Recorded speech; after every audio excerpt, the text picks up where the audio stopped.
welcome to Above Replacement Radio. I'm your host, Christian. You know what Christy Mathewson wasn't worried about? SIERA. When you're thinking about Pedro Ciriaco, I mean, the only one that can compete is maybe Hannes Wagner's 1908 season. Over there on the other side of the screen is Daniel Curran. Like, if we just clip together every time we've talked about him on other people's profiles, we've done a Mickey Cochran episode. I can't get past Rabbit Marinville. It's not necessarily Hall of Fame. It's not necessarily above average, but we can guarantee you we are better than just the standard replacement level college sophomore. And welcome to Above Replacement Radio, where we're talking baseball Tuesdays and Thursdays. I am your host, Chris Gianta. Over there on the other side of the screen is Daniel Curran. How you doing, Daniel? Chris, we are just about done with the history series. It doesn't feel real. We've already revealed the last player. Tonight, we're going to reveal the last team. But tonight, we have the 2003 Florida Marlins. Yeah, it's a team. It's one of those two that the Marlins had, and I didn't realize what a comeback story they actually had. It really was. I mean, they went through quite a bit. We'll get into it, obviously. Yeah, I mean, I'm surprised there weren't more comps to this team and the 2019 Nationals. Yeah, because it was right around the same time in the season when their low point was. Yeah, Nationals started 19-31. Marlins kind of had a similar start as well. They were, we'll get into it, but I know exactly what their lowest record was.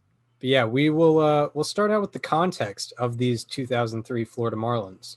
So as you can imagine, they had not made the playoffs since 1997, the lone year where they made the playoffs, and they also happened to have won the World Series.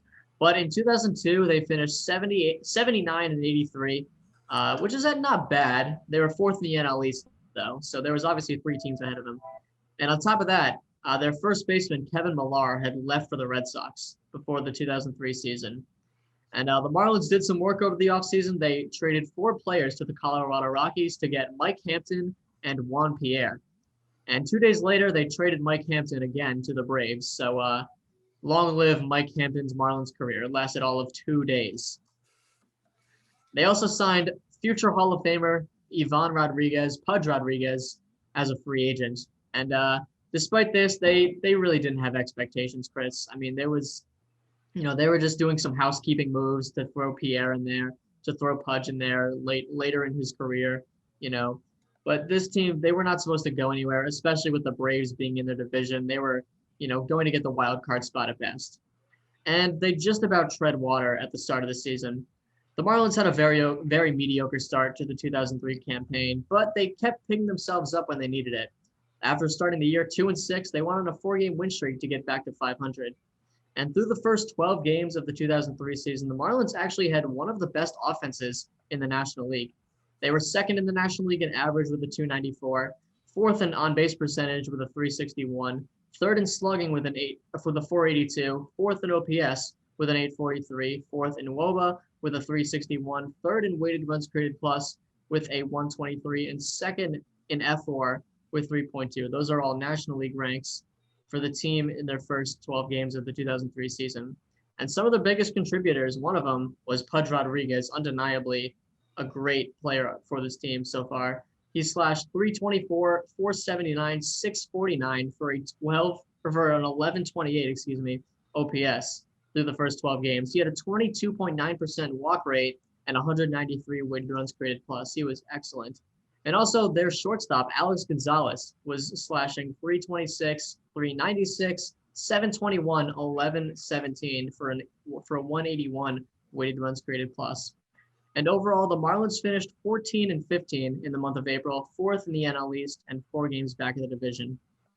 So now there's some falling out for the Florida Marlins. The Marlins won their first game in May to get back to 500, but after that, they went 4-14 in their next 18 games with 2 losing streaks of 6 games. And after a 5-4 loss to the Rockies to drop Florida to 16-22, manager Jeff Torborg was fired and replaced by Jack McKeon. Strangely enough, their pitching had a top 5 F4 during this time, and they were also tied for the second best FIP in the league.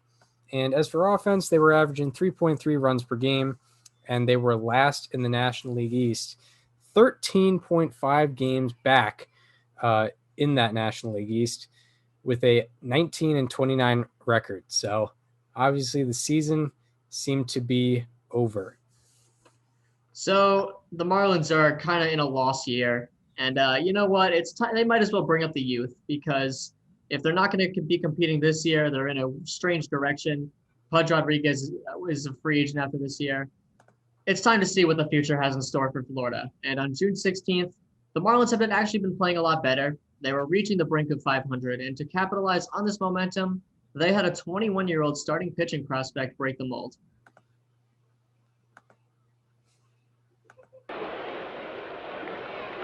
The pitch, and Burnett hits a one-hopper, gathered in by Luis Castillo, thrown to first for the out.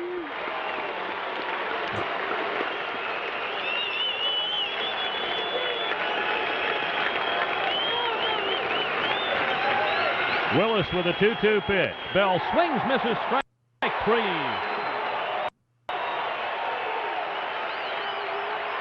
Dontrell Willis. And Shinjo, first ball hitting, pops one up, left center, not too deep. Banks is under it, wants it, he's got it. 2 down in the 9th inning. And Dontrell Willis is now 1 out away. Dontrell, the 6'4", 21-year-old rookie, went to the back of the mound, back up on top of the hill. Animated as always. Here's the 1-2. Swing, ground ball to the shortstop. Gonzalez has it, throws. There it is. Dontrell Willis with a 1-hit shutout. He's beaten the New York Mets 1-0. What a performance by this rookie left-handed. The Marlins pour out onto the field. And Dontrell Willis is excited as always. And isn't Joyce excited out there in Oakland? What a D-Train, Dontrell Willis with a complete game 1-hitter in his Major League debut at just 21 years old. Absolutely impressive performance from the youngster there. And just days later, on June 20th, in fact 4 days later, the Marlins had a 20-year-old prospect making his Major League debut, and in extra innings, he gave a strong first impression to the city of Miami. Pitcher not made the play. Hit to center. Baldelli going back. Still going back. Oh! Out of here. Welcome to the big leagues. 2-run walk-off homer for Cabrera. You can smile. That's okay.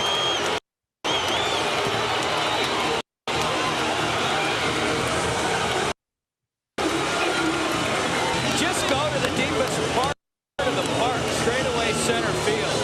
The eyes. Perhaps you've heard this name before, Miguel Cabrera with a walk-off home run in his Major League debut. Chris, this was quite the week for the Marlins youth, with a 21-year-old with a 1-hitter and then a 20-year-old with a walk-off home run. Can you honestly name another time where 2 players came up on the same team and did something like that in their first appearance? I mean, everyone had their eyes Googled about when I think, what was it, Aaron Judge and Tyler Austin went back to back. That's true, but I mean, that was just one random home run. We're talking a 1-hitter and a walk-off home run. This was much more remarkable than that. Like, of those magnitudes, it doesn't get any better than that. Yeah.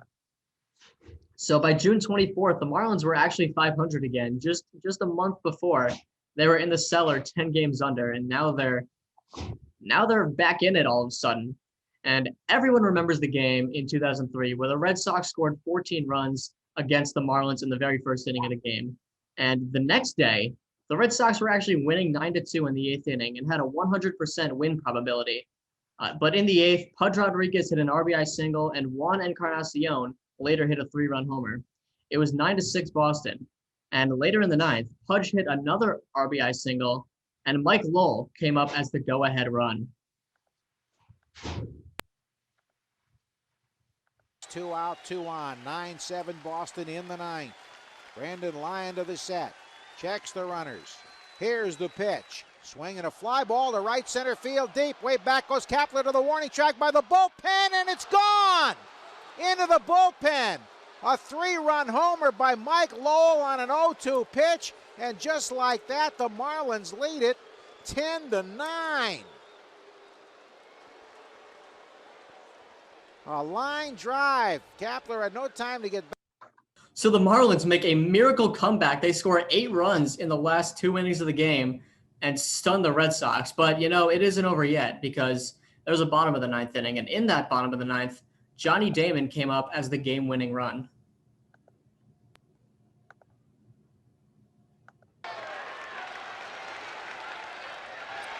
Looper sets and delivers.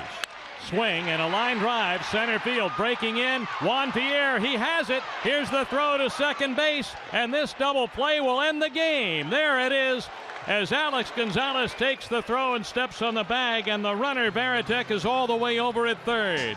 A line drive to center fielder Juan Pierre. The throw to the shortstop, Alex Gonzalez, for the double play, and the Marlins come back to win on the back of Mike Lowell. 10-9 over the Red Sox. So the Marlins with probably without a doubt, the game of the year to that point. A stunning comeback win against the Red Sox. The stylish play by Juan Pierre to end the game. Chris, this team was going. Yeah, absolutely. And the Marlins ended up going 16-11 through the month of June. Overall, they were 42-42 on the year, still 4th in the NL East, so there was still ground to make up, but they were well on their way.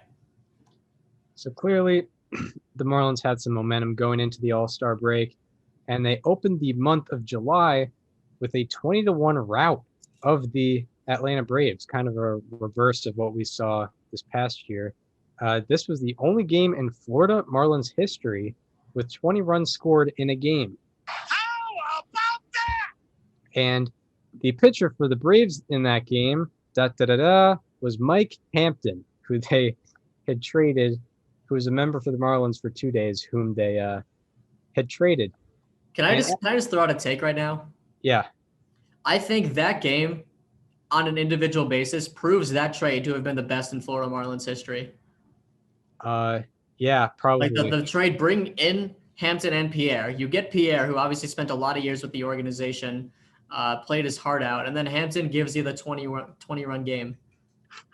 Yeah, it works out pretty perfectly. Just how the Marlins drew it up, I guess. Yep. And after a sharp start to July, they finished the first half 49-46, 4.5 games out of a wild card spot. Luis Castillo, the second baseman, Mike Lowell, and Dontrelle Willis were all selected to represent the Marlins in the All-Star game. Luis Castillo led all National League second basemen in F4 with 3.0. Mike Lowell led all National League third basemen in weighted runs created plus with 139. Woba with a 389 and OPS with a 937. And Dontrelle Willis led all National League pitchers in ERA with a 2.08 and FIP with a 2.50. And that is coming with a minimum of 60 innings pitched in that span. And in the All-Star game, Mike Lowell got one plate appearance and made the absolute most of it in that All-Star game. Taste was left in their mouths seeing their world championship team demolished. That's down the right field line. That ball is down fair. It'll take a hop, and it is a ground rule double with 2 out, a runner at second, and Loduca will come on and pinch hit. Here is Mike Lowell talking about his comeback, his battle with cancer. So Mike Lowell familiarly puts it the opposite way for extra bases, and now we are on to the second half. And it is full steam ahead out here in Florida. The Marlins went off in the second half as they won 10 of their first 13 games going through the month of July.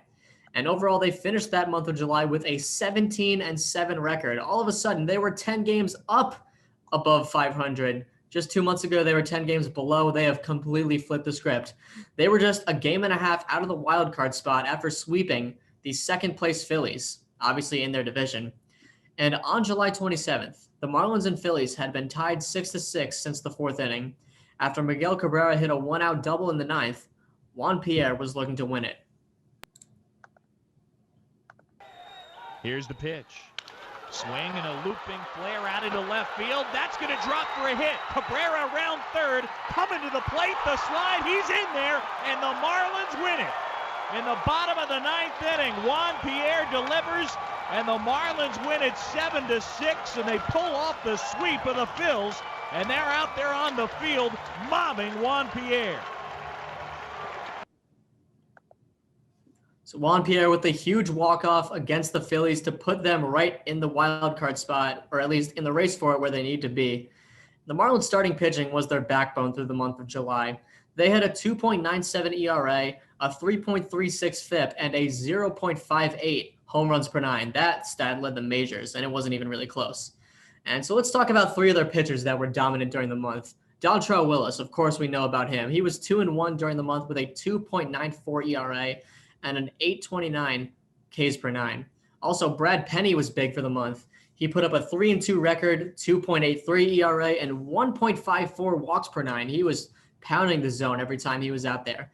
And then Josh Beckett, who we'll learn plenty about throughout the episode. He went 3-1 with a 2.52 ERA, 10.44 strikeouts per nine, and a 2.42 FIP, which led the National League.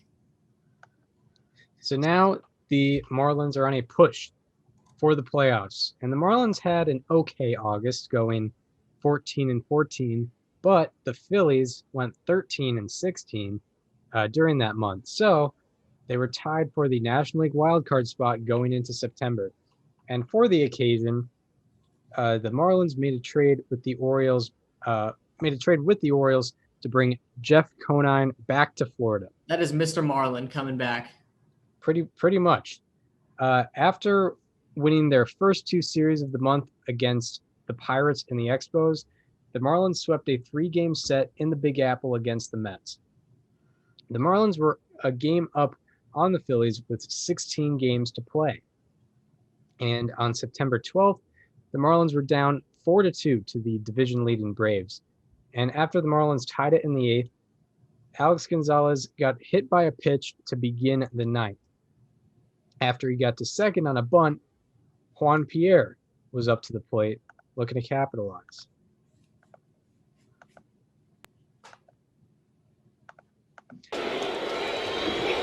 Pierre hits it fair, and the Marlins will win it. Oh, unbelievable.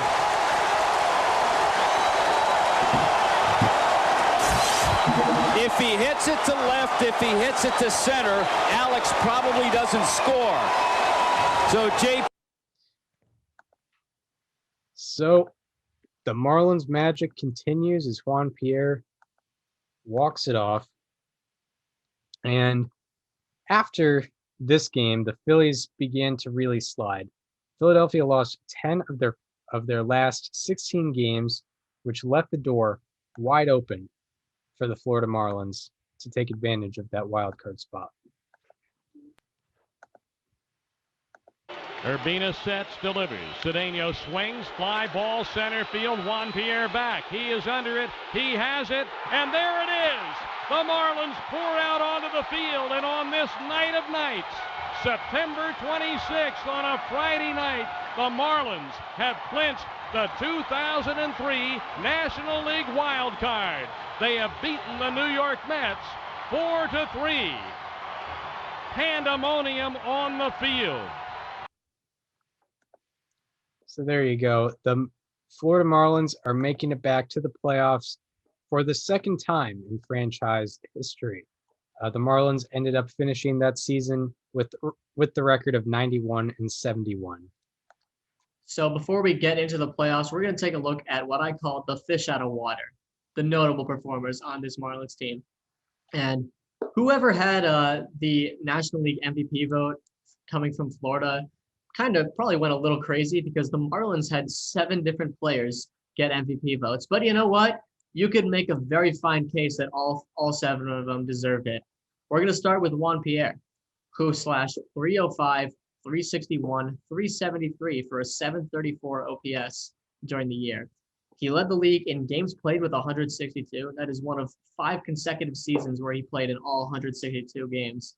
He led the league in plate appearances with 747, at-bats with 688, and stolen bases with 65. It is the only season in baseball history with 740 plus plate appearances, 60 plus stolen bases, and less than 50 strikeouts. Juan Pierre with a very interesting season, one of many interesting seasons that he had, in fact. This got him 10th place in the MVP vote, better than any Marlin. And then right behind him was Mike Lowell, who slashed 276, 350, 530 for an 881 OPS. He had 32 home runs, 105 RBI, and 128 OPS plus. This got him 11th in the MVP vote. Luis Castillo, their second baseman, slashed 314, 381, 397 for a 778 OPS. He had 4.4 BWAR, 21 stolen bases, and fittingly enough for those 21 stolen bases, he got 21st in the MVP vote. Now we're going to talk about Pudge Rodriguez, who had a great season in his lone year in Florida. He slashed 297, 369, 474, 843 for a 4.5 BWAR, which is very impressive. He ended up 23rd in the MVP vote. And then we're going to talk about 20-year-old Miguel Cabrera. You've seen him in plenty of MVP races, but he was just getting started in 2003. He slashed 268, 325, 468 for 793 OPS as a 20-year-old. He had 12 home runs, 21 doubles, and he tied for 27th in the MVP vote, and he also got 5th in the Rookie of the Year vote. And then there's Derek Lee, who slashed 271, 379, 508, 888 for 131 OPS plus, 31 home runs, 92 RBI. He went way under the radar during the entire season, and he was also tied with Miguel Cabrera for 27th in the MVP vote. And lastly, we have Dontrelle Willis, who was the National League Rookie of the Year. He went 14-6 during the year with a 3.30 ERA and just under the qualifying innings pitched. He had 160.2, 127 ERA plus. That got him 34th in the MVP vote. And then some honorable mentions who didn't get the MVP recognition. Josh Beckett was excellent, even though he had a 9-8 record, but we're going to ignore that because he had a 3.04 ERA in 142 innings pitched, and also a 2.94 FIP. And he had 9.6 strikeouts per 9 and 138 weighted runs created plus. And also their closer, Braden Looper, was 28-34 in save opportunities throughout the year with a 3.68 ERA. But their best reliever was Ugueth Urbina, who pitched 38 in the third innings, had a 1.41 ERA and a 3.01 ERA plus. And then Jack McKeon, their placeholder manager, ended up as the National League Manager of the Year. During his time with the club, they went 75-49 for the second best record in the majors through that time. The only team ahead of them was ironically in their division, and it was the Braves, so they were just one game behind. But it was time for the playoffs, and they were facing the Barry Bonds San Francisco Giants during Barry Bonds' incredible 4-year run of MVPs. So in Game 1, despite Josh Beckett's 7 innings of 1-run ball, the Marlins could not touch the Giants' Jason Schmidt as he walked away with a complete game shutout. The Marlins had only 3 hits in Game 1, and they only had 2 at-bats with runners in scoring position. So the Giants won this one handily, 2-0. And in Game 2, after each team traded runs in the first inning, the scoreboard stayed still for a while. And in the fourth, the Giants took a 4-1 lead after an Edgardo Alfonso double and a Marquise Grissom groundout, because Marquise Grissom just finds his way into every show, doesn't he? The Giants' win probability was at 84% for this game, and they were about to close out the series, or not close it out, but they were about to go up 2-0, and their win probability for the series as a whole was at 81%. So it was not looking good for the Florida Marlins. Looks like they were going to go out squeaking, not good. And in the top of the fifth, the Marlins struck back with 3 runs on RBIs from Juan Pierre, Luis Castillo, and Pudge Rodriguez. However, the Giants retook the lead in the bottom of the 5th on a JT Snow single. And then Juan Encarnacion came up for the Marlins in the 6th. State University of New York's Thunderbrook and took them to the Division III World Series. But Encarnacion sends it back, and he's the pride of this game. We're tied again.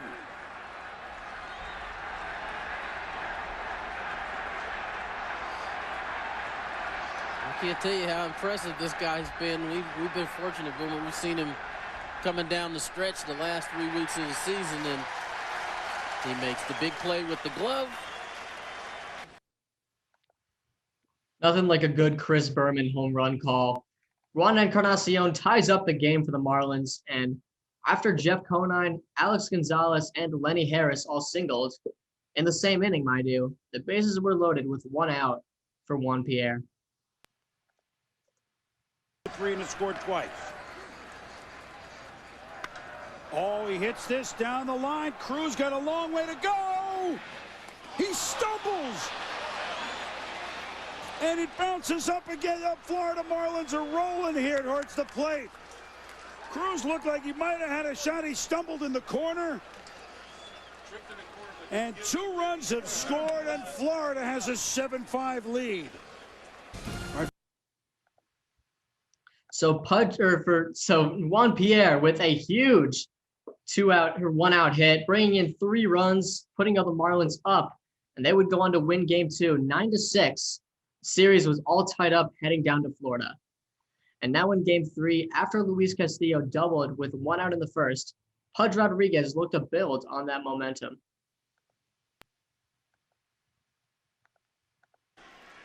Sets the target. They're sitting in the pitch. Swinging along with the left. This one is way back, and it is gone. He came in, and Rodriguez hit it out, and it's 2-0 in favor of the Marlins. And Rodriguez lights up this crowd. If they were not in it. So Pudge Rodriguez with a line drive, two-run home run in the 1st inning to get the game going. And on the mound, Mark Redmond was dealing for the Marlins up until the 6th. The Giants tied the game in the 6th on RBIs from Jose Cruz and Pedro Felix. So it's a 2-2 ball game. In the 7th, the Giants put the leadoff man on for Rich Arriola. We're in the 7th, the man at first, and nobody out. The kick, the 0-2. Swing and a fly ball, pretty well hit left field. Conine towards the corner. Conine towards the wall. Leaping, and he got it. What a grab by Jeff Conine. Fires it into Gonzalez. They try and double off Grissom. Throw gets away from Lee momentarily. Grissom is safe. But what a grab by Jeff Conine. Reaching up, banging into the fence, and might have taken a home run away from Rich Arriola. So Jeff Conine with the incredible defense there coming from Mr. Marlin, robbing a home run and keeping the game at bay for the Marlins.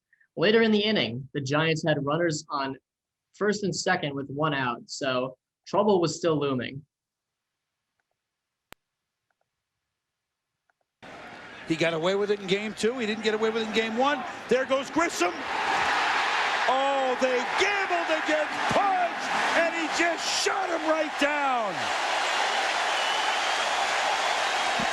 Wasn't the greatest of jumps by Grissom there. Oh, my goodness. The Giants get a gift with a runner in score. So Pudge Rodriguez with a bullet out of his right arm to nab Marquise Grissom, and the Marlins doing it all with the glove in that inning. Pudge doing it all in that game. We saw the home run earlier and then the throw to nab the runner. The game ended up going into extras, and in the 11th, the Giants took a 3-2 lead on an Edgardo Alfonso single. So the Marlins needed a rally.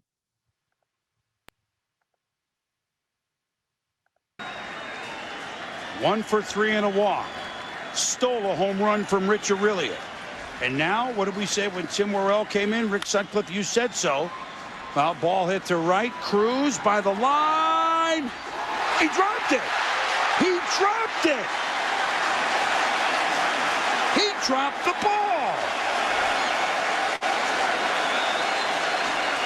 Worrell had to throw 29 pitches in the last inning, 12 more than he needed because his defense let him down. His defense just let him down again to start this inning off. Just a little too nonchalant for me. And now Gonzalez has walked. So the Marlins, who had 11th inning magic in the last postseason in '97, looking for some tonight. Miguel Cabrera up, and then Pierre and Castillo. There's a bunt. Worrell on his knees makes the play to Perez covering, but now the tying and winning run are in scoring position. Because I really don't believe that they're going to be able to turn a double play with Castillo hitting. They're going to bring the infield in, but I don't know if they're going to try to go for two or try to get that runner at the plate here. I don't think they're going to be able to turn two. Up the middle, Worrell knocks it down, throws home, and they get the lead runner. Wow, goalie-like by Tim Worrell. His pitch in hand. If he lets it by him, it's tied. Yeah, it's tied. With the composure to pick it up and throw it to the plate. And then Torrey Alba being composed too, knowing he's got no chance going to second. What a play. What a play. What an unbelievable ball game.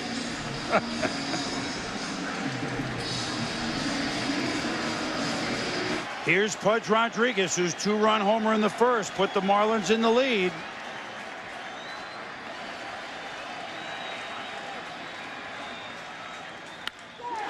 Base hit to right. Here comes the tying run. And here comes the winning run.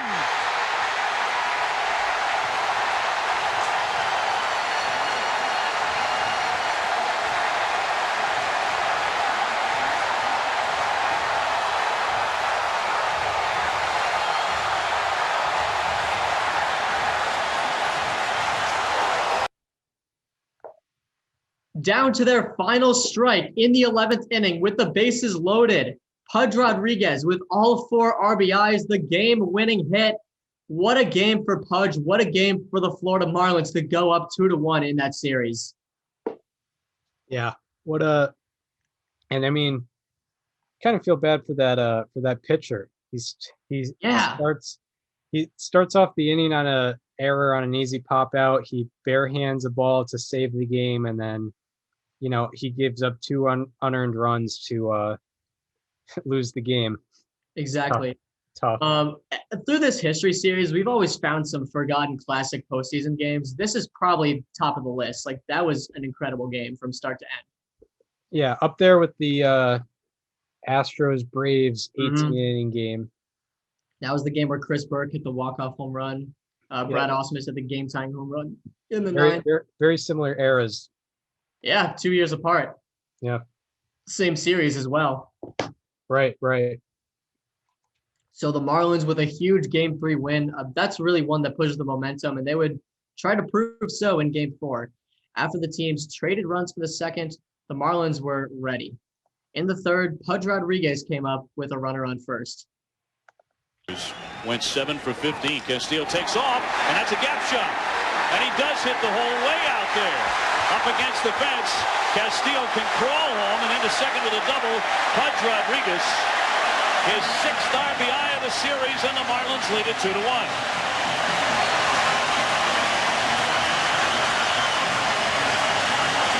All of you young hitters, write this down. Write down the date and the fact that you heard it from Tony Gwynn. On 2-0, Tony, you mentioned he took a shot. He tried to pull the ball out of the park. Now what happened? Yeah, and then with 2-1, he shortened his stroke, and he hit the ball where it was pitched. This ball is out over the plate. It's elevated. And when you're trying to go the other way, that's the ball that you want to hit. You want that ball that's up and elevated. He did it again. He did it again last night. And this is a hit and run. So you don't want to try to force it over there. You just want to hit the ball where it's pitched. And that might have been Jack McKeon forcing him to shorten up a little bit. Maybe so. Yeah, I didn't like that swing. Let's make him go to the opposite field. But we both know Pudge does that a lot. Chris, you know, there's very few things better than watching great postseason baseball, but listening to Tony Gwynn talk hitting, like, it doesn't get much better than that. Yeah. Surely. Yeah. I mean, like, it's like hearing Michelangelo talk about sculpting. Yeah. Like, because from what I remember, he wasn't a broadcaster for all that long. So, you know, like all throughout the history series, we've heard plenty of, you know, Joe Morgan commentary because he did it for a long time. Tony Gwynn especially in the 90s. Tony Gwynn had a brief stint in the booth, and I can't remember another time on the history series he commentated a game that we covered. So I figured we would make sure to have at least one highlight where we played out the audio of him talking. Right. So Pudge Rodriguez with a gap shot to put the Marlins in front, and the next batter was Derek Lee. I mean, that's a kid that gets it. Nobody out here. Instead of base hit into left. Rodriguez into third. He's trying to score. Bobbled on the infield, and a run is in. 3-1.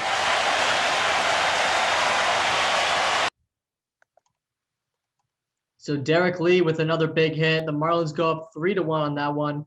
And the next inning, Miguel Cabrera was up with the bases loaded and 2 outs.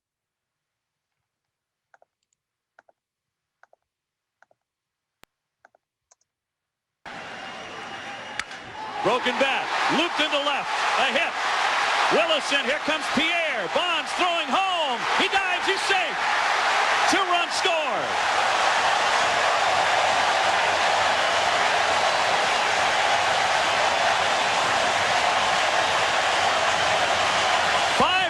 Florida.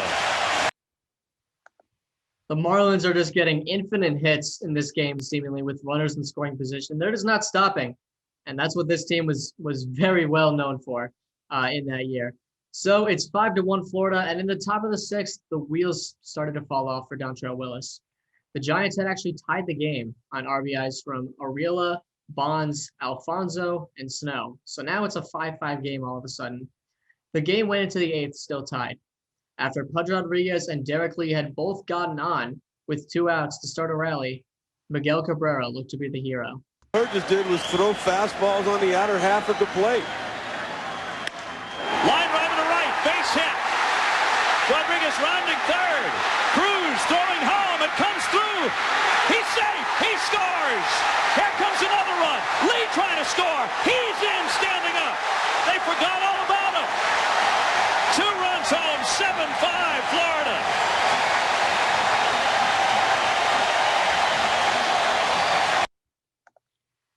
The Marlins with yet another clutch hit, another one coming from Miguel Cabrera, who tallied his 4th RBI in the game. The Marlins had a 7-5 lead going into the 9th inning. However, Ugueth Urbina was actually struggling. And after the tying run had reached first with the man already in, the Giants were staging a comeback, and it ended up coming down to Jeffrey Hammonds with the tying run on second and 2 outs. With 2 outs, and Hammond steps in, 1 out of 3 with a walk today. Urbina deals.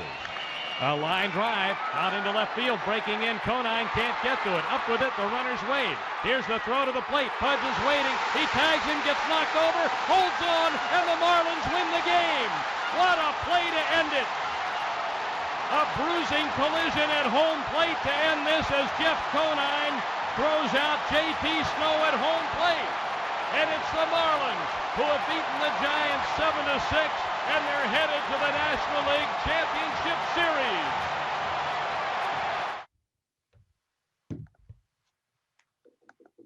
So an unreal play at the plate by Pudge Rodriguez, holding onto the ball after getting struck, sends the Marlins to the National League Championship Series. They take out Barry Bonds and the Giants. And Pudge Rodriguez, he made that play, but he was great all series. He slashed 353, 400, 588, 1038 with 1 home run, 6 RBI, and 3 walks.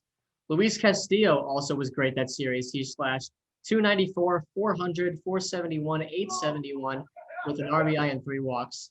And the team overall, as a staff, had a 3.65 ERA.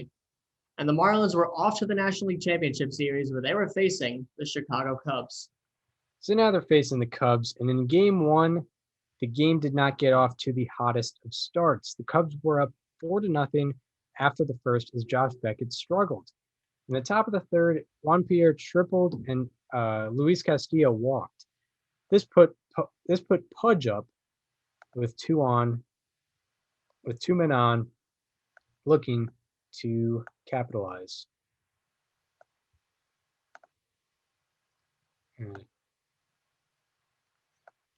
My mistake. There we go.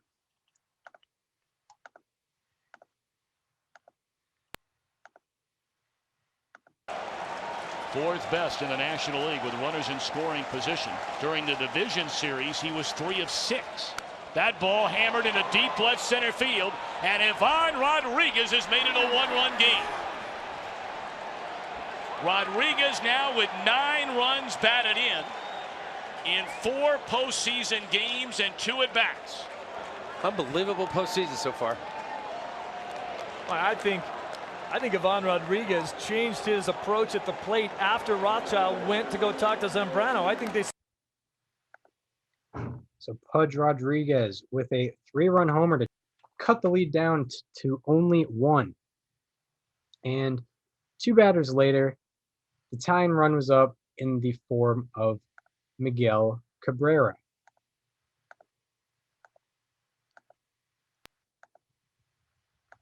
He's allowed 3 runs so far on the 3-run home run here by Pudge Rodriguez. And that ball blistered into left center field, and Cabrera has tied the game.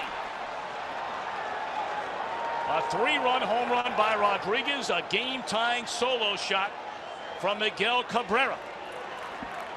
So much for Beckett's beating up the dugout bench. It worked. Tied up. It worked. To me. So a couple of drives into deep left field to tie the game for the Marlins. To put the 4th run on the board. Put the 4th run on the board and make it a 4-4 ball game rather than 4-0. And then the next batter was Juan Encarnacion. For a called strike and looked fastball in. That ball hammered into left field, the 3rd home run of the inning for the Florida Marlins. Unbelievable. And they lead 5-4. Wow.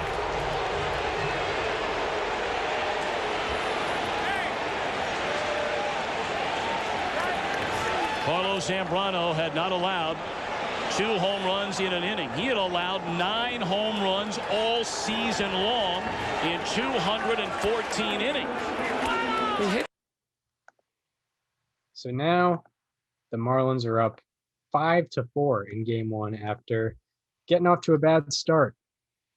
And after the Marlins added to the lead in the 6th inning on a Jeff Conine sac fly, the Cubs tied it on a 2-run home run by Alex Gonzalez. Not, there wasn't an illegal trade going on. They had an Alex Gonzalez as well. And he tied the game for the Cubs. So the game went into the 9th tied 6-6. And with 1 out, the Marlins had loaded the bases for Pudge Rodriguez, a guy you don't really want to load the bases for at this point.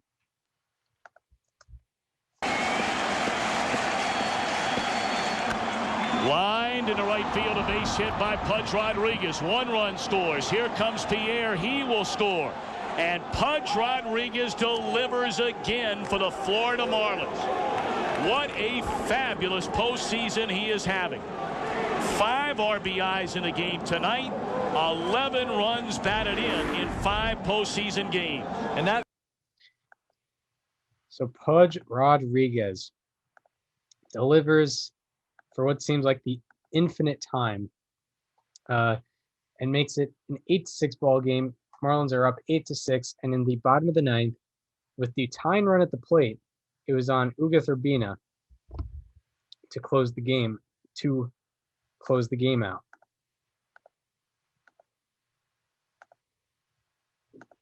Two outs, 9th inning. And the 1-1. Sammy drives one. Get out the tape measure. Long gone. I don't believe it. Sammy Sosa ties the game 8-8. Well, Pat, we talked about the fact that Sosa hit the ball right on the screws last time up. This time, a no-doubter against Urbina, who, for whatever reason, after throwing a bullet of a fastball by him, he threw him a slider, and Sammy hit it out of sight. What a game tonight. 8-8 is now the score in the ninth inning between the Marlins and the Cubs. And it went into extra innings. And in the top of the 11th, Mike Lowell led off, looking to get something started for the Florida Marlins. And it's filled up 3-2 to Mike Lowell. Nobody on, nobody out. We're in the 11th. 8-8. They rise to their feet at Wrigley. The kick of the pitch. Swing and a fly ball center field. This is pretty well hit. Lofton at the track. Lofton at the wall. Out of here! Home run center field for Mike Lowell. Into the batter's eye. Mike Lowell comes off the bench. And he's a hero tonight in the 11th. He's given the Marlins a 9-8 lead. Oh, man. Who's writing the script for this one? So the Marlins take the lead once again in this wild and wacky game. And the Marlins ended up holding on and winning by the score of 9-8. And then in game 2, Marlins pitching took Florida out of the game early in this one. The Cubs were up 8-0 after the third inning as Brad Penny got absolutely tagged. And the Cubs ended up winning the game 12-3 to tie the series. So going to Florida in game 3, after the Cubs had taken a 2-0 lead in the second, the Marlins Alex Gonzalez came up in the bottom of the second and hit a double to cut the lead in half. The score stayed the same for a while, and in the bottom of the 7th, Luis Castillo tied the game, and the next batter was the guy that you didn't want to face at all, Pudge Rodriguez.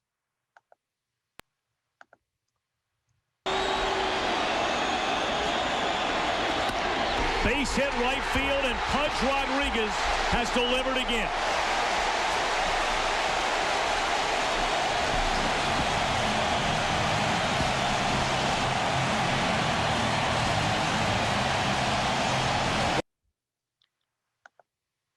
So the Marlins take a 3-2 lead on a Rodriguez RBI single. And the Marlins had a lead, but it did not last, unfortunately. And as Randall Simon hit a pinch hit 2-run home run for the Cubs in the top of the 8th to make it 4-3 Chicago.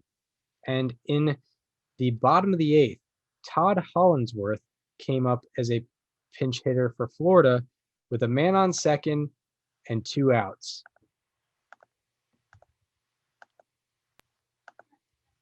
Line into left field, base hit. They're going to wave around the runner. Alou nearly fell down. No chance for the play and plate. Throw to second. Safe there. 4-4 game.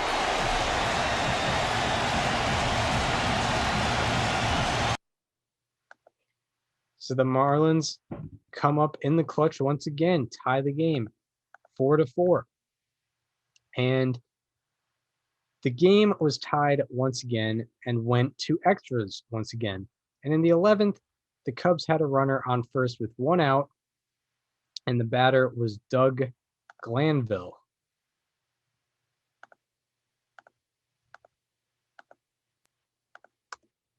Travel well. Runner goes, and a base hit on a hit and run into left center. Conine, a diving attempt, it'll get by him. Lofton racing around. He will score. On his way to third, Glanville, and he's in there with a run-scoring triple.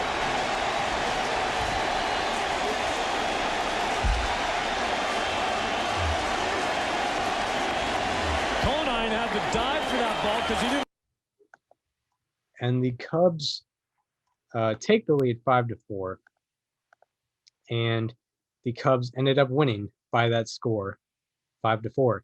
And then on to game 4, where Dontrell Willis had a tough day. He gave up a grand slam in the first to Aramis Ramirez and 2 more earned runs in the third inning. It was 7-0 Chicago in the fourth, and the Cubs ended up winning 8-3, giving them the 3-1 series lead. And then in Game 5, the Marlins were now facing elimination and a 3-1 series deficit. The season was in the hands of Josh Beckett.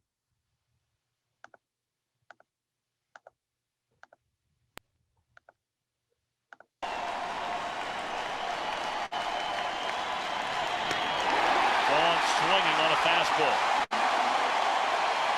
And right from the get-go, we have seen Beckett feature a lot more than just the fastball here today. Breaking ball, strike 3 call. That's big league fastball right there, strike 3. He scored 4 runs. He did own the place. Did settle down and pitch the way he's pitching right now. Back-to-back strikeouts here in the third, 4 now in the game. In a move that they made for Hundley. He likes to throw 3-2 breaking balls. He does, and Sammy gone looking.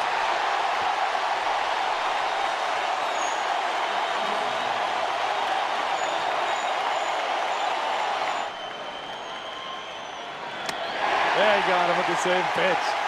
A little higher, a little further in. Fastball up and in, that's a 7th strikeout. Breaking ball, strike 3 called, and Goodwin knew it. 8th strikeout of the game. 0-2 on Ramirez. Beckett the pause. And the pitch. Breaking ball, strike 3 call. 9th of the game for Beckett. He's trying to spin the ball, turn it over, and you can really push it towards the hitter. 10 strikeouts now in the game for Josh Beckett. And it's not changing. 11 strikeouts, which ties a season high this year by Beckett.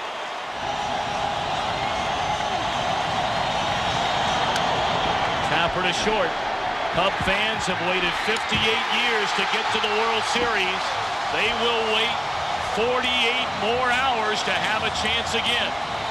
Josh Beckett denies the Cubs a chance to win it here in South Florida with just simply an electrifying Game 5 performance. So Josh Beckett absolutely saves the Marlins season, and the Marlins scored via home runs from Jeff Conine, Mike Lowell, and Pudge Rodriguez, and the Marlins won by the score of 4-0, as you saw right there.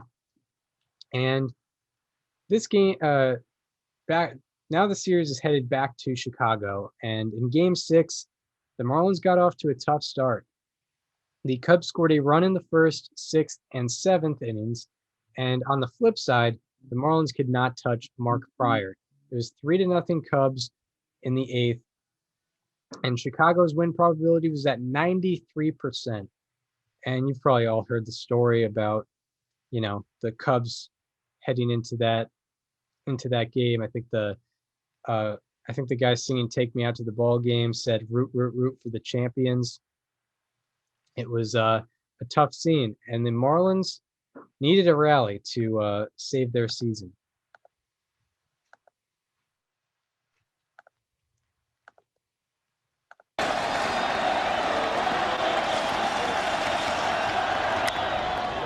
That's a fair ball down the left field line off the bat of Pierre. He'll make the turn and coast into second base with a 1-out double. Again in the air, down the left field line. Reaching into the stands and couldn't get it, and he's livid with a fan.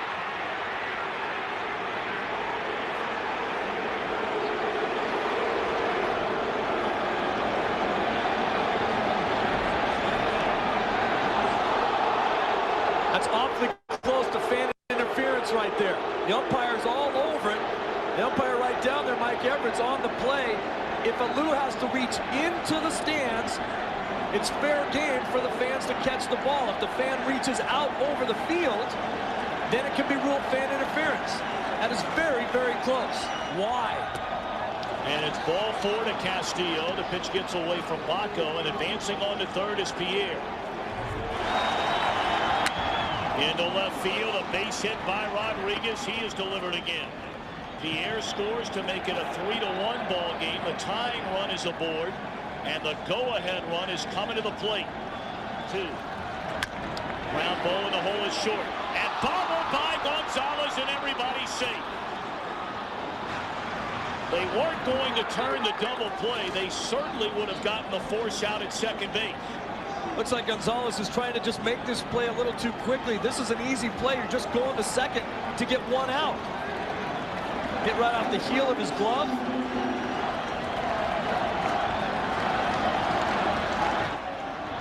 Hammered down the left field line, and the game will be tied up. Scoring is Castillo. Scoring is Rodriguez. It's a 3-3 game as the frustration ends for Derek Lee. In the batter. In the air, right field. Plenty deep enough, you would assume, to get Cabrera home. Sosa the catch. The throw will come to the plate, and the Marlins have taken a 4-3 lead. The break they needed on the ground ball that went through the legs of Leon Durham. They scored 4 more times to win the game and win the series. That ball hammered into left center field. On the run, Alou. On the run is Walton, and it's off the ivy. 3 runs are going to score on a double by Mordecai. A 7-run Florida 8th inning. And Juan Pierre, the batter. Lined into right field, a base hit. They're going to wave around Mordecai. He will score. It is an 8-run Florida 8th inning.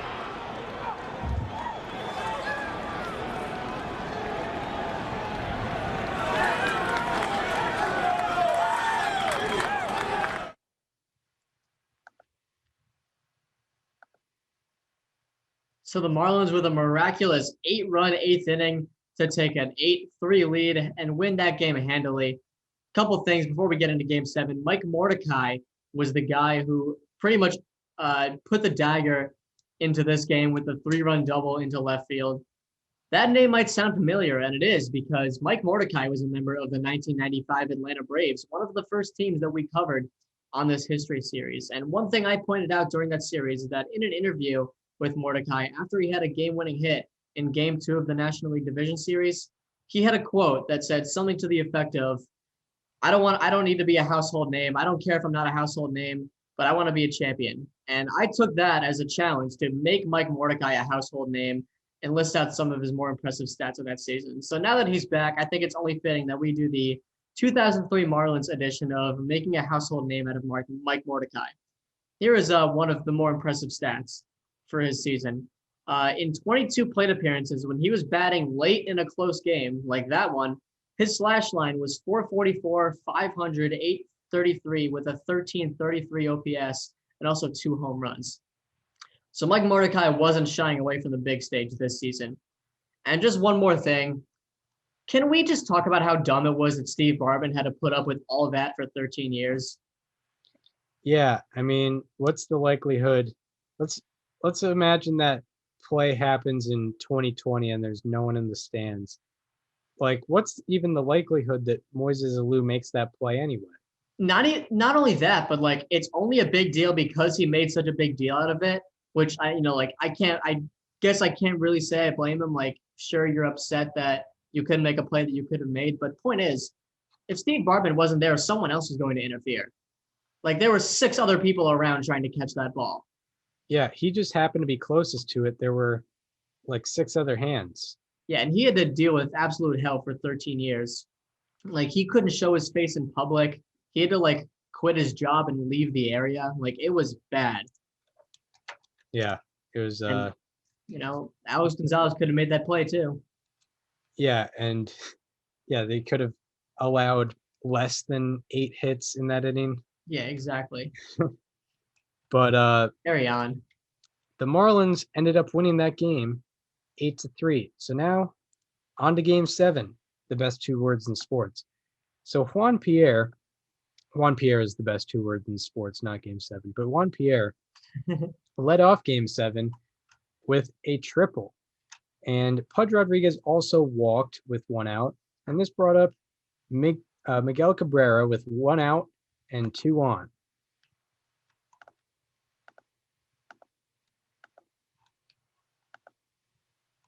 If the ball hits you, you are not out. In the air, deep left center field, and the 20-year-old Cabrera has given the Florida Marlins a 3-0 lead in the opening inning. An 0-2 pitch went for the triple. A 1-2 pitch goes for the home run.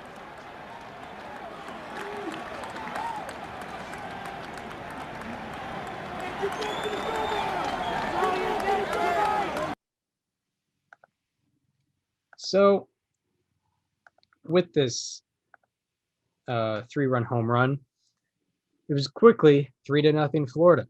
And the Cubs quickly tied it in the second on RBI from Damian Miller and Kerry Wood, an unlikely suspect.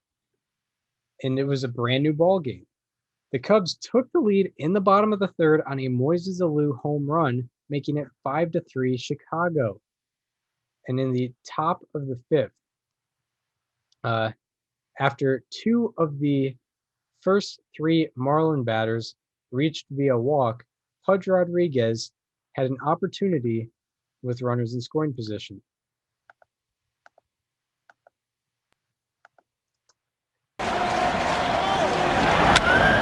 Hammered down the left field line. It'll go to the warning track. Alou able to cut it off. 1 run scores are going to hold up Castillo on an RBI double by Rodriguez, who has a base hit in every postseason game this year. 16 runs batted in. So Pudge Rodriguez makes it a 5-4 ball game. And the next batter was Miggy, and he tied the game on an RBI ground out. And after that, Derek Lee had a chance to give Florida the lead in this one. With no power, a guy that you have to go after and make him hit. A missile in the right center field off the bat of Derek Lee, and the Marlins have recaptured the lead at 6-5.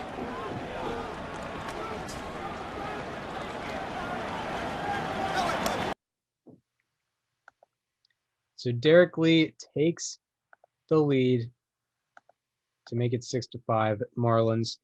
And the Marlins had the lead, and they would get another run in the 6th in the form of a Luis Castillo single to make it 7-5. And the next inning, Alex Gonzalez was up with 2 on and 2 out, looking to insert the dagger.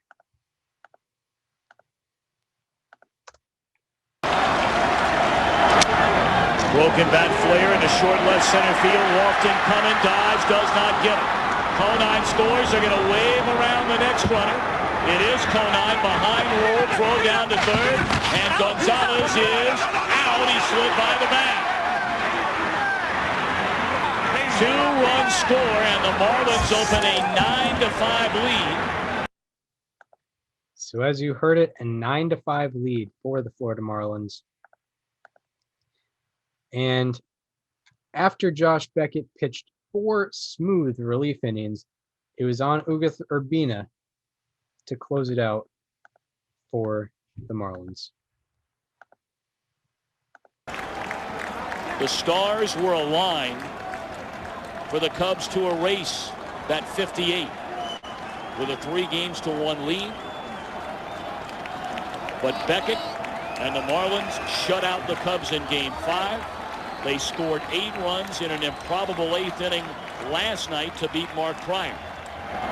In the air left field.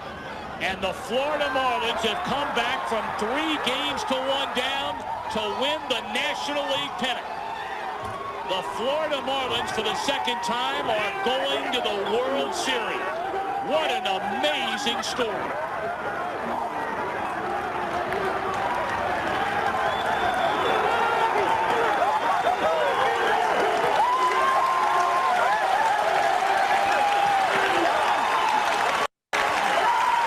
The Marlins won it all.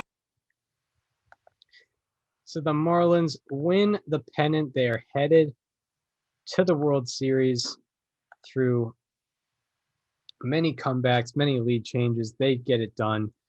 And Pudge Rodriguez won National League Championship Series MVP, slashing 321, 424, 607, 1031 with 2 home runs, 10 RBI, and 5 walks. Jeff Conine was also spectacular, slashing 458, 500, 708 with a 1208 OPS with a home run, 3 RBI, and 4 walks. Miguel Cabrera slashed 333, 394, 633 for a 1027 OPS, 3 home runs, 6 RBI, and 2 walks. Mike Lowell contributed as well with 2 home runs, 3 RBI, and 3 walks. And Juan Pierre was doing above average offensively with a 797 OPS. And Josh Beckett was very good as well, pitching at 19 1/3 innings pitched, along with a 3.26 ERA and 19 strikeouts in those 19 1/3. So now they're on to the Fall Classic. And they were facing the New York Yankees. They had taken down the Barry Bonds Giants, the Sammy Sosa Cubs. Now they're facing the Bronx Bombers. In Game 1 of the World Series, the Marlins got off to a quick start as Pudge hit a sac fly in the first inning. In the bottom of the third, when the Yankees were threatening, a run was already in, and Hideki Matsui was up with 2 on and 2 out. A 1-1 to Matsui. Throw down the third, and Johnson is out. Oh, what a throw. A signal was given between Rodriguez and Lowell, the third baseman. They were ready. Nick Johnson was not. And on that, the third inning is over. The Yankees get a run. 2 outs, really no place to go, but watch Mike. I mean, how is that even fair? That's scary as a base runner. For those who aren't watching on YouTube, Pudge Rodriguez threw a gun to nab a guy at third who was taking a little bit too far of a lead. And it ended the inning, ended a threat. And in the top of the fifth, the Marlins had the first 2 batters reach in Conine and Encarnacion. And after a bunt ground out, Juan Pierre came up with 2 men in scoring position. Infield is in, second and third, 1 out. And a line drives a base hit into left field. 1 run scores. They're going to test the arm of Matsui. The throw's cut off. Everybody's safe. And it's 3-1 Florida. They had a shot at Encarnacion at the plate, and why Boone cut it off, whether Posada told him to or not, we don't know. But Boone cut it, and Pierre got back to first. I'll tell you where. So a big hit by Juan Pierre, putting the Marlins up 3-1 in the game. And after Dontrelle Willis relieved Brad Penny for 2 1/3 innings, Ugueth Urbina got the save, and the Marlins won Game 1, 3-2. But now going on to Game 3, this one, it got out of hand quickly. The Yankees were up 4-0 after the second inning, mostly thanks to a Hideki Matsui 3-run home run. The Marlins also struggled against Andy Pettitte in the game, and the Yankees ended up tying the series as they won Game 2 by a score of 6-1. So now going down to South Florida for Game 3, in the first inning, Juan Pierre led off with a double, and later in the inning, Miguel Cabrera had a chance to drive him in. Cabrera fights it off to the right side, and the Florida Marlins take the lead in Game 3.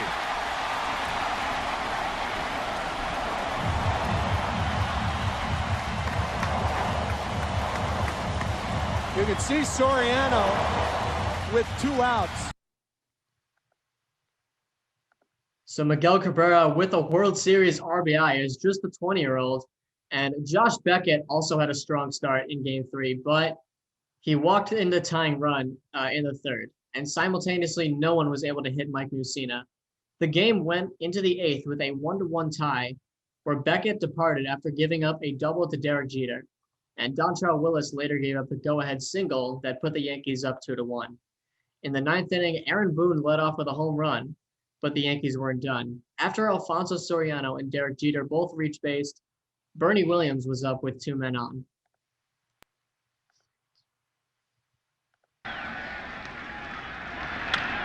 Williams hits it to straightaway center field. Pierre back at the wall, a leap, and it's gone. A 3-run home run for Williams. And that opens it up here in the 9th inning. It's 6-1.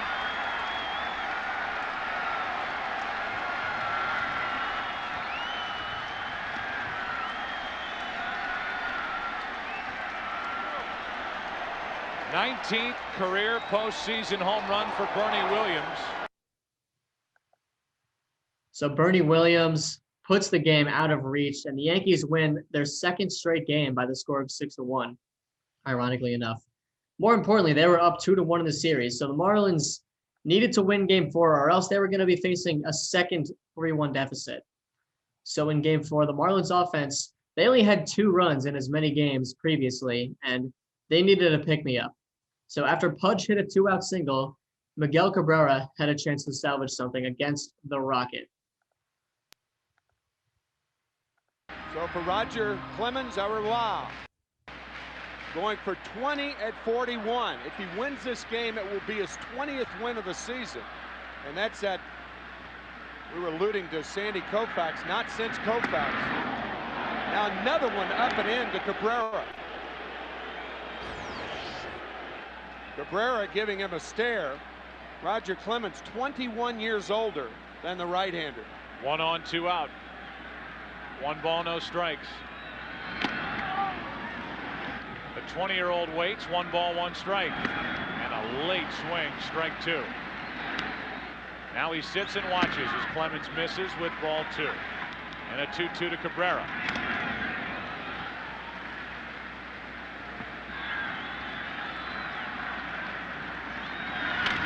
That is foul.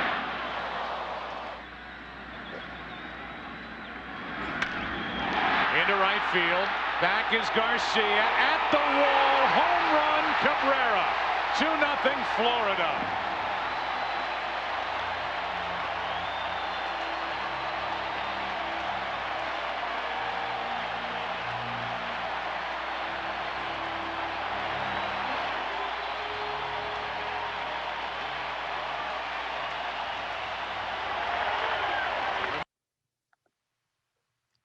So Miguel Cabrera takes Roger Clemens, who is twice his own age, deep in the World Series.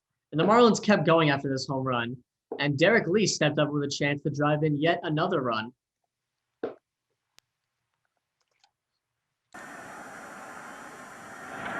Left side base hit, it's 3-0. They're going to be up now.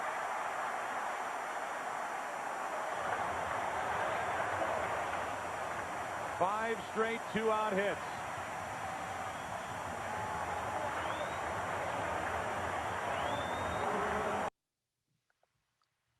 So the Marlins get their 3rd run of the 1st inning, already scoring more than they had in the previous 2 games.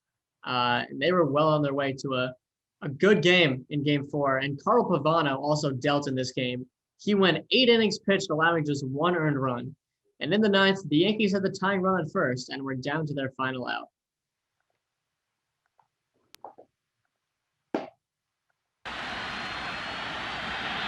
And ripped into the right field corner. That may tie it. In to score is Williams. DeLucci coming around. He'll score. It's a 3-3 game with Sierra at 3rd.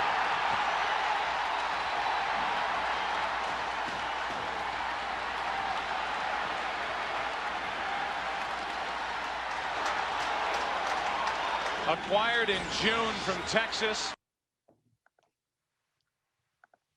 So Ruben Sierra hits the game-tying triple against Urbina, and the game ended up going to extras once again. Thanks to some flawless relief appearances from Chad Fox and Braden Looper, the game went into the 12th, where Alex Gonzalez led off for the Marlins.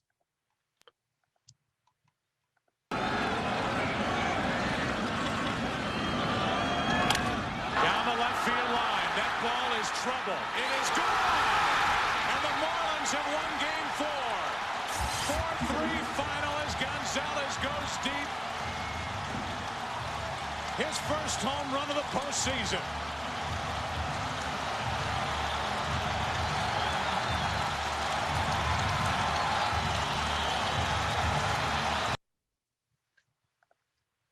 So the Marlins win the game in the 12th inning on the walk-off home run by Alex Gonzalez, breaking out of his postseason slump.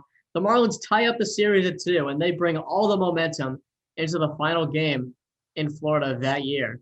So let's go to Game 5. The Yankees jumped out to an early 1-0 lead on a Bernie Williams sac fly in the first.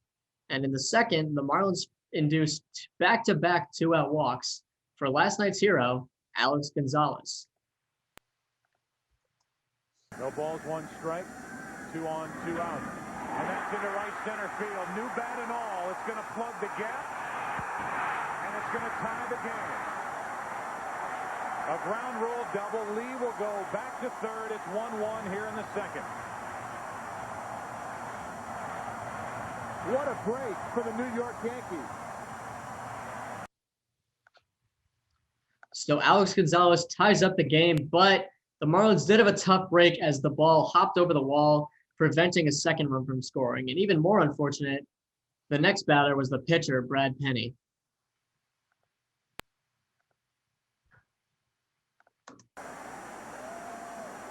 Frustrated when that ball hopped out of play. Here's Penny. He grounds it into right center field. 2 runs will score. And the Marlins have taken a 3-1 lead.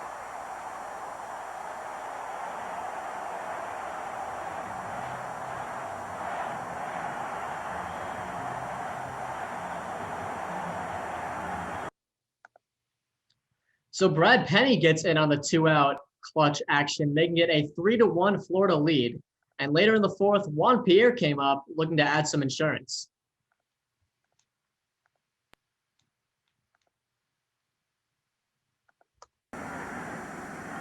Runner at second, 2 out. Pierre, a base hit to center. Another run for the Marlins. They lead it 4-1. Into second is Pierre with an RBI double.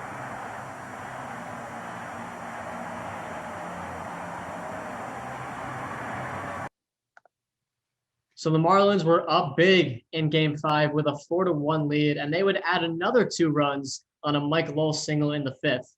And despite a late comeback attempt by the Yankees, it was not enough. The Marlins end up winning 6-4, and they went into New York with a 3-2 series lead, 1 game away from a World Series championship. So now in Game 6, it was a pitcher's duel throughout the entire game, between Josh Beckett and Andy Pettitte. And they were both dealing. In the 5th, the Marlins rallied for a couple 2-out hits like they always did, and this put them in scoring position for Luis Castillo. 2 strikes, 2 on, 2 out, no score in the 5th.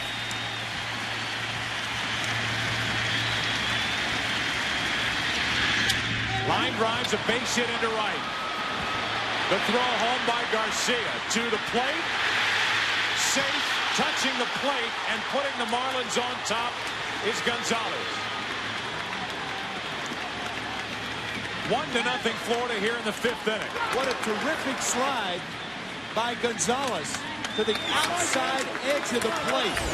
But if you're blocking the plates, you don't have this problem. Posada's out in front of the plate on the throw. The throw is right on the money. And more Major League catchers are doing this, staying outside and trying to reach back, even though. So Alex Gonzalez with a great slide on the Luis Castillo base hit to capitalize. The Marlins were up 1-0. And in the next inning, the Marlins set up 2 more runners, and Juan Encarnacion had a chance with men on the corners and 1 out.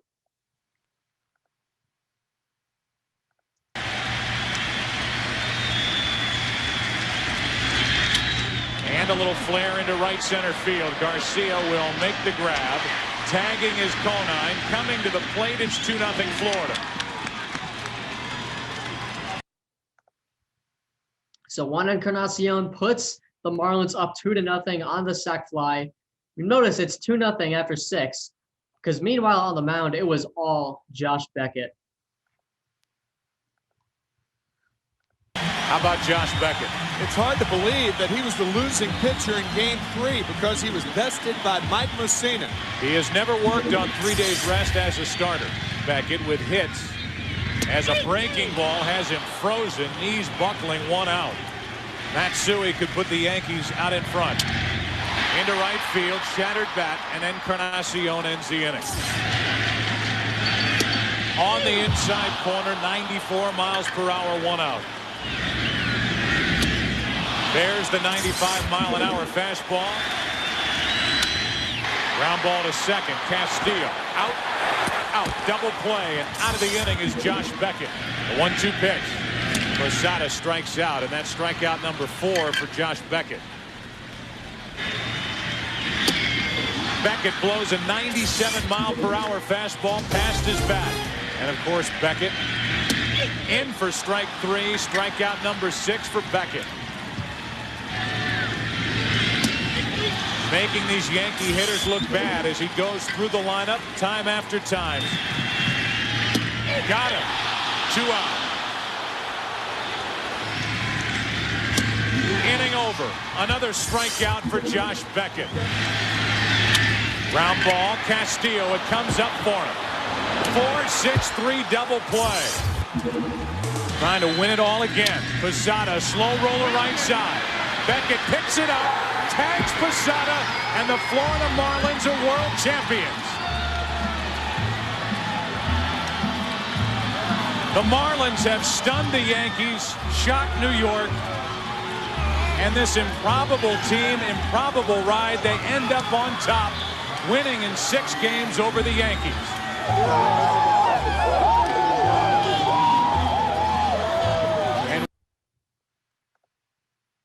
For the second time in franchise history and the first time since 1997, the Florida Marlins are World Series champions. They go into New York to defeat the Yankees after also defeating the Giants and the Cubs. Chris, this was such an improbable story, and they made it happen in such an improbable way. Yeah, they defeated some Giants, you know. Well, literally they defeated the Giants. And then, you know, the Yankees pretty much still kind of in their dynasty. They beat them in 6. Yeah. I mean, I was going to point this out. This is the 3rd team on the list to have played the Yankees in the World Series. They're the only team that won any games in New York. Yeah, the Diamondbacks and the Padres. Yeah. Neither of them won games in New York. Yeah, and it's crazy that the Diamondbacks were still able to win. Exactly. Josh Beckett, as you can imagine, wins World Series MVP. He went 1-0, should have been 2-0, but it was 1-0 with a 1.10 ERA, 16 1/3 innings pitched, and 19 strikeouts. Actually, it should have been 1-0 because if he got the win in Game 3, Game 6 would never have happened.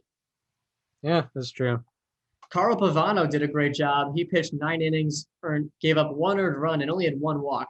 And Brad Penny went 2-0 in the series with 12 1/3 innings pitched and a 2.19 ERA.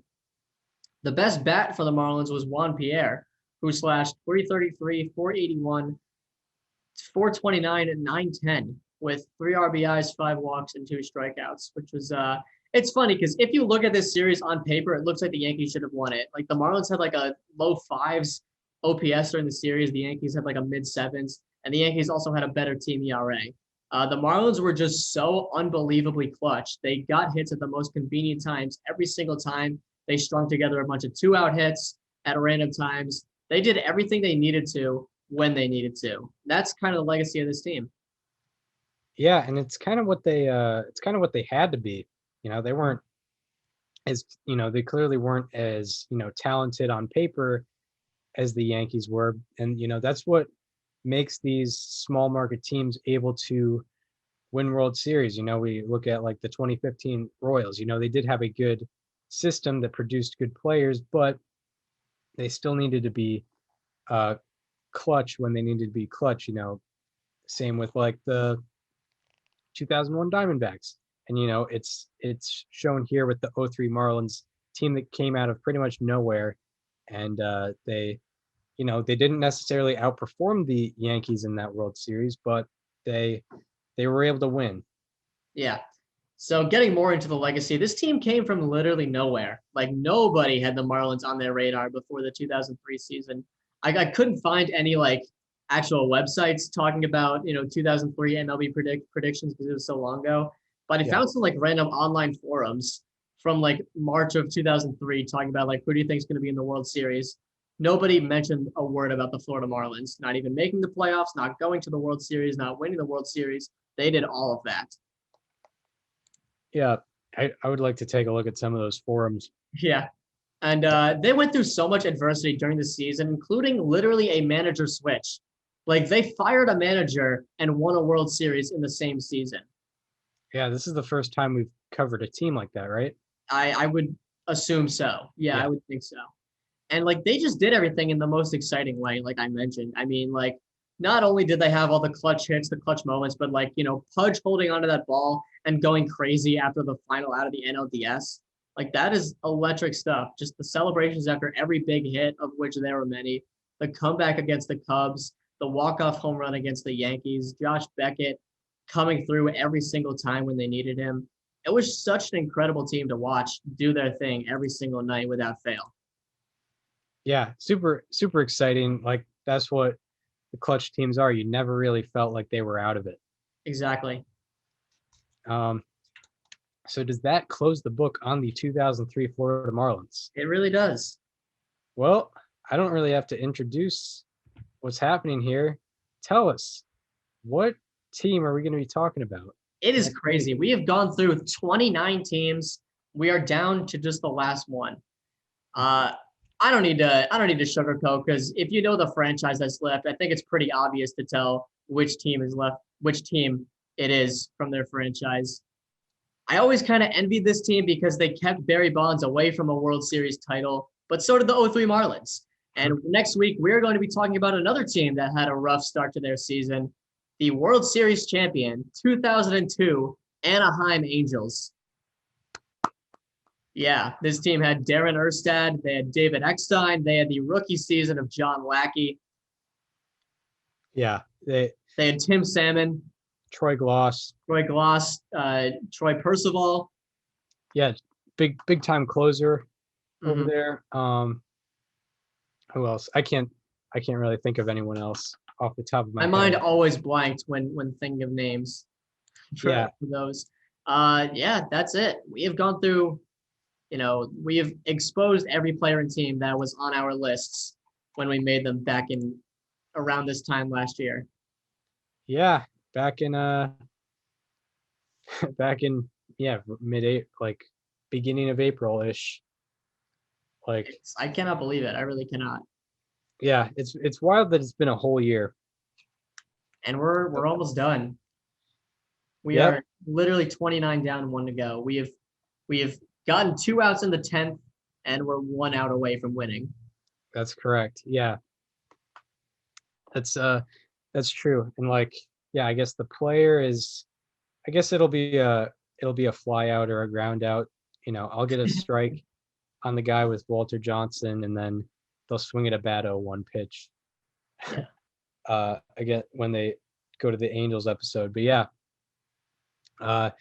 that's the last team we're talking about 2 weeks from now. Mm-hmm. Not next week. As I always we get into some actual baseball. Yeah, we will. It's going to be fantastic. So we hope you enjoyed this episode. If you're listening on just Apple Podcasts or Spotify, join us on the YouTube channel and watch the videos with us. And also subscribe to the YouTube channel. It is called Above Replacement Radio. Also on the YouTube channel, when it's all over, I'm going to make a chronological list. I'll have all the teams in chronology, like from 1988 Dodgers to 2019 Nationals, and then I'll have the players in chronology from like Honus Wagner to Albert Pujols. Honus Wagner to Albert Pujols. So if you want to experience the history series like that, I think it's pretty interesting. So go to the YouTube channel for all that.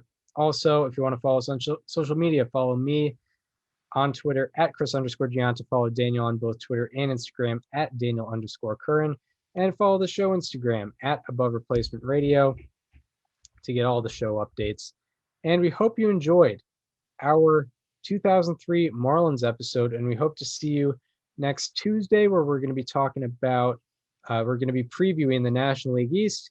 And next Thursday, where we're going to be talking about Walter Johnson. See you then.